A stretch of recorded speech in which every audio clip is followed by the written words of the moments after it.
Hello viewers, இன்னைக்கு நம்ம பார்க்க போறது Death Note episode 36 part 2.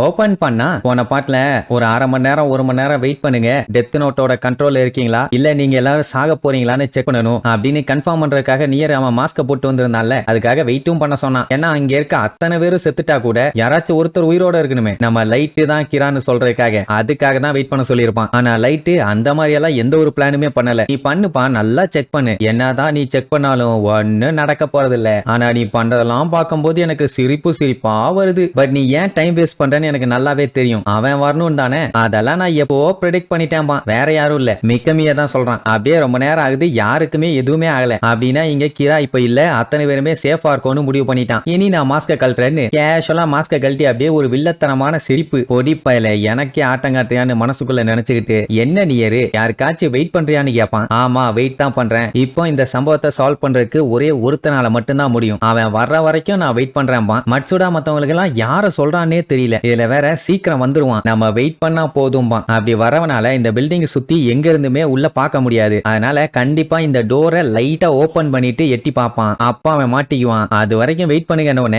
யாரடா சொல்ற, கொஞ்சம் தெளிவா சொல்றான்னு கேட்டா வேற யாரும் இல்ல, எக்ஸ் கிரா தான். அவன் தான் இப்ப கிரா இடத்துல இருந்து எல்லாத்தையுமே கொன்னுகிட்டு இருக்கான். கண்டிப்பா அந்த நோட்டை தூக்கிட்டு வருவான், என்ன பார்த்து டெத் நோட்ல என்னோட பேரை எழுதுவான். ஏன் என்ன மட்டும் இல்ல, இங்க இருக்க எல்லாரோட பேரையும் எழுதி கொள்ள பார்ப்பான். அப்படின்னு சொன்ன உடனே அத்தனை பேருத்துக்குமே தூக்கி வாரி போடுது. மட்சோடா பச்சை பச்சையா திட்டுவான், என்னடா கிறுக்கு பைய மாதிரி உளறிட்டு இருக்க, நம்ம ரெண்டு குரூப்பும் பேசுறதா தாண்டா டீலு, இப்ப என்ன தேர்ட் பார்ட்டி ஒருத்தனை உள்ள இறக்குற, அதுவும் போட்டு தள்ளுவான்னு வேற சொல்ற, அவன் நோட் புக்கோட வந்து எங்களை கொல்ல போறானா அப்படின்னு நோண்டி கேள்வி கேட்பானுங்க. அட பொறுங்கய்யா, இப்ப அந்த டோரு லைட்டா ஓபன் ஆகும், ஆனா நீங்க அதை நோட்டீஸ் பண்ணாத மாதிரியே இருங்கன்னு வேற சொல்லுவான். என்ன நியருக்கு மண்ட குழம்பி போச்சா, சாவ தக்கல்ல புக் பண்றானேன்னு புலம்பிட்டு இருக்கும் போது அவன் வந்துட்டான் அப்படின்பா. பார்த்தா நிஜமாவே மிக்கமி அங்க வந்து டோர் வழியா எல்லாத்தையும் லுக் விட்டுட்டு இருப்பான். வந்திருக்கவனுக்கு அங்க இருக்க எல்லாரோட பேரும் ஏஜும் நல்லாவே தெரியும், ஆனா லைட்டோடது மட்டும் தெரியாது. அதுலயே தெரிஞ்சு போச்சு இவரு தான் அந்த கடவுள்னு சொல்லி நம்ம கடவுளை காப்பாத்தணும்னு அங்க இருந்த மத்தவங்க பேர் எல்லாத்தையுமே தீட்டி தள்ளுவான். அதுவும் அவனோட ஸ்டைல டெலிட்னு சொல்லிட்டே தான் எழுதுவான். இங்க மட்சுடா பேசாம அவனை சுட்டு தள்ளிலான்ட்டு கிளம்புவான். ஆனா எஸ்பிக்கு ஆளுங்க கண்ணை நீட்டி நகராதீங்க, நகுந்தா சுற்றுவேன்பானுங்க. நீரும் என்ன சொல்லுவான், நீங்க ஒன்னும் பதட்டப்பட வேண்டாம், நீங்க சாக மாட்டீங்க, கொஞ்சம் பொறுமையா இருங்கப்பா.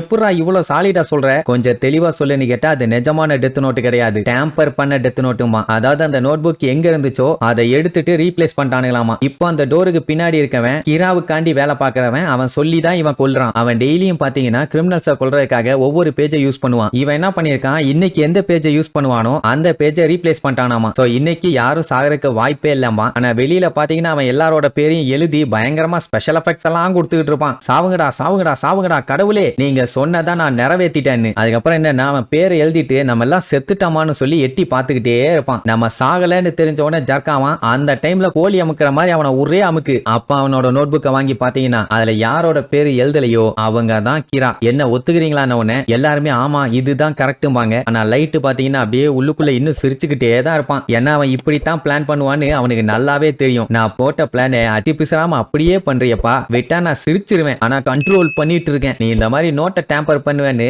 எனக்கு ஆல்ரெடி நல்லாவே தெரியும், அதனாலதான் அவனை நல்லா செக் பண்ண சொன்னேன். இப்ப அவன் பேர் எழுதி இருக்கிறது ஒரிஜினல் டெத் நோட்டு பேப்பர்ல. சோ நீ சாக போறது உறுதின்னு நம்ம லைட் என்னென்னலாம் பிளான் பண்ணான்னு ஃபர்ஸ்ட்ல இருந்து காட்டுவாங்க. மிக்கமி கிட்ட சொல்லி ஃபேக்கான நோட்டை ரெடி பண்ண சொல்லியிருப்பான். அதுல இருக்க சில பேப்பர்ஸ் எல்லாம் கிழிச்சு அவளுக்கு அனுப்பி விட்டுருந்தான்ல, அந்த டைம் மத்தவங்க எல்லாத்தையுமே கொண்டுட்டு இருந்தது மிக்கமி இல்ல கியோமி. அப்புறம் என்னமோ புதுசா எல்லாத்தையும் கொல்ற மாதிரி நடிச்சுக்கிட்டு இருந்தா. சரி ரைட்டு, அப்புறம் என்ன இருக்குன்னா இவன் பப்ளிக்ல பார்த்து ஒருத்தர் கொல்ற மாதிரி சீனை போட்டுட்டு ஒரு நோட் புக்ல எழுதினால அது ஃபேக். அவன் என்ன பண்ணுவான்னா போட்டோ எடுத்து அந்த போட்டோவை கியோமிக்கு அனுப்பி விடுவான். அவனை பார்த்து அதுல பேர் எழுதுவான். சோ இப்படித்தான் நீங்க போட்டு தள்ளியிருப்பாங்க. அப்படின்னா டெய்லியும் வந்து அந்த நோட்ல பேர் எழுதுனதெல்லாம் சும்மா டம்மி தான், நிஜமா பேர் எழுதிட்டு இருந்தது கியோமி. சோ இப்போ இவங்க என்ன பண்ணிருக்காங்க, அவனோட நோட்டை செக் பண்ணி பார்க்கும்போது டெய்லி அவன் ஒரு பேஜ் எழுதுறான்னு அவனுக்கு தெரிஞ்சு போச்சு. சோ அப்படின்னா 28ஆம் தேதிக்கு எந்த பேஜ் வரும்னு கணக்கு பண்ணி அந்த பேஜை தான் அவன் மாத்திட்டான் அப்படிங்கிற மாதிரி நியர் சொல்லியிருக்கான். ஆனா அப்படி மாத்துவான்னு சொல்லி லைட்டுக்கு முன்னாடியே தெரியும். அதான் டெய்லியுமே அவன் நோட் புக்கை ரொம்ப மைன்யூட்டா செக் பண்ணிட்டு இருந்திருப்பான். அப்படி பார்க்கும்போது டெத் நோட்ல அவனுக்கு பேப்பர் மாத்திருக்க விஷயம் தெரிஞ்சு போச்சு. அதனாலதான் கன்ஃபார்ம்டு அப்படின்னு சொல்லி அவன் கால் பண்ணி இன்ஃபார்ம் பண்ணியிருப்பான். அதாவது பேப்பர் மாத்தி தான் விளையாட போறானுங்கன்னு. இன்னைக்கு அன்னைக்கு மிகாமி தூக்கிட்டு வந்திருக்கானே நோட் புக், அது வந்து நிஜமான ஒண்ணு, அதுவும் அவன் ஹைட் பண்ணி வச்சிருந்தது. அழகா சான்ஸ் கொடுத்து இப்படி அநியாயமா சாக போறிய நியரு, நீ எல்லாம் எல்லுக்கு பக்கத்துல கூட வர முடியாது. நோட்டு உங்ககிட்ட இருக்கும் போதே நீ அது ஃபேக்கா உண்மையானு செக் பண்ணி இருந்திருக்கலாம். ஆனா அதை நீ விட்டுட்ட. இதே எல்லா இருந்தானா கண்டிப்பா செக் பண்ணி இருந்திருப்பான். அவன் கூட ஃபைட் பண்ணும்போது கூட எனக்கு ஃபன்னா இருந்துச்சு. ஆனா உன் கூட ஒரு ஃபன்னும் இல்ல. இப்படி ஈஸியா கோட்டை விட்டுட்டியாப்பா. சரி பரவாயில்ல விடு, உன்னாலதான் இங்க இருக்கவங்க எல்லாருமே சாக போறாங்க. சோ இப்போ கிராவான நான் பெர்ஃபெக்ட்டா ஜெயிக்க போறேன், என்ன தடுக்க இனி யாராலையும் முடியாது அப்படின்னு சொல்லிட்டு எல்லாம் அப்படியே பயத்துல நின்னுட்டு இருப்பாங்க. ஆனா லைட் சும்மா இல்லாம, டே வெளியில வெயிட் பண்ணிட்டு இருக்க எரும மாட்டு பயல, அங்க என்ன பராக் பாத்துக்கிட்டு இருக்க, நீ எங்க எல்லாரோட பேரையுமே நோட் புக்ல எழுதிட்டதானே அப்படின்னு கேட்ட உடனே தெரிஞ்சு போச்சு நம்ம கடவுள் கிரா தான் நம்ம கிட்ட இதை கேக்குறாருன்னு. ஆமா ஆமா எழுதிட்டேன் பானா. இங்க நம்ம பயலுக்கு சிரிப்பு கண்ட்ரோல் பண்ண முடியாம வரும், ஆனா அடக்கிட்டு நிப்பான். அவ்வளவுதான், எல்லாரோட சோழியும் முடிஞ்சதுன்னு. இன்னொரு 40 செகண்ட்ல எல்லாம் செத்துருவானுங்க. அதுக்கப்புறம் நம்ம விழுந்து விழுந்து சிரிப்போம் அப்படின்ட்டு டைமை கவுண்ட் பண்ணிட்டு இருப்பான். உடனே நியரு, ஆமா என்ன நீ கேட்டவன அவன் உடனே ஆன்சர் பண்றான், அதுவும் பேர் எழுதுனியான்னு கேட்ட உடனே சொல்றான், எப்படி முன்ன பின்ன பழக்கம் இருக்கான்னு கேட்பானா. யாருக்கு தெரியும், பையன் பயங்கர கான்பிடென்ட்டா இருக்கான் போல, அதான் கேட்டவனே சொல்லிட்டான். உன் பிளான் அவனுக்கும் தெரிஞ்சிருச்சோ என்னமோ. அப்படின்னா நம்ம பெரிய பஞ்சாயத்துல இருக்கமான்னு மட்சோட பதறுவான். நியரு, அதெல்லாம் ஒண்ணும் இல்ல ஏப்பா மிக்கமி, நீங்க தாராளமா உள்ள வரலாம். எங்களுக்கு நல்லாவே தெரியும் நீ தான் கிராவா இருந்து எல்லாத்தையும் கொண்டுகிட்டு இருக்கேன்னு. நீ தான் இங்க இருக்க அத்தனை பேர்த்தோட பேரையுமே நோட் புக்ல எழுதிட்டியே, அப்புறம் இதுக்கு பயப்படுற? எப்படி இருந்தாலும் நாங்க சாகத்தான் போறோம், உள்ள வா அப்படின்னு கூப்பிட்டா கூட அவன் வரமாட்டான். ஆனா லைட் இருந்துகிட்டு, ஆமாப்பா அவன் சொல்றதும் கரெக்ட் தான், எதுக்கு மறைஞ்சிருக்கணும், உள்ள வாம்பானா, கடவுளே சொல்லிட்டாரு இனி எப்படி நான் வராம இருப்பேன்னு அப்படியே டோரை பேய் மாதிரி திறந்துட்டு வந்து நிப்பான். அவனை பார்த்துட்டு, டே மிக்கமி என்னோட சிசியங்கிறத ப்ரூவ் பண்ணிட்டடா, உன்னை பாராட்ட வார்த்தைகளே இல்ல. சரி நீ பேர் எழுதி எவ்வளவு நேரம் ஆகுதுன்னு கேட்பான். உடனே அவன் வாட்ச பார்த்துட்டு, இன்னும் 10 செகண்ட் தான் இருக்குது, 30 31 32 33ன்னு கவுண்ட் பண்ண ஆரம்பிப்பான். அங்க சுத்தி இருக்கவனுக்கு எல்லாம் மரண பீதியில இருப்பாங்க. நியர் ஒரு சைடு கடுப்புல இருப்பான். ஆனா லைட் மட்டும்தான் உள்ளுக்குள்ள அப்படி ஒரு சந்தோஷம். கரெக்டா 40வது செகண்ட் வரும்போது இயரு நான் வின் பண்ணிட்டேன்பா. லைட் நினைச்ச மாதிரியே அவங்க எல்லாரும் செத்துட்டாங்களா, மொத்தத்துல நம்ம பையன் நினைச்ச மாதிரியே எல்லாம் நடந்துச்சான்னு அடுத்தடுத்த எபிசோட்ல பார்க்கலாம். டாடா.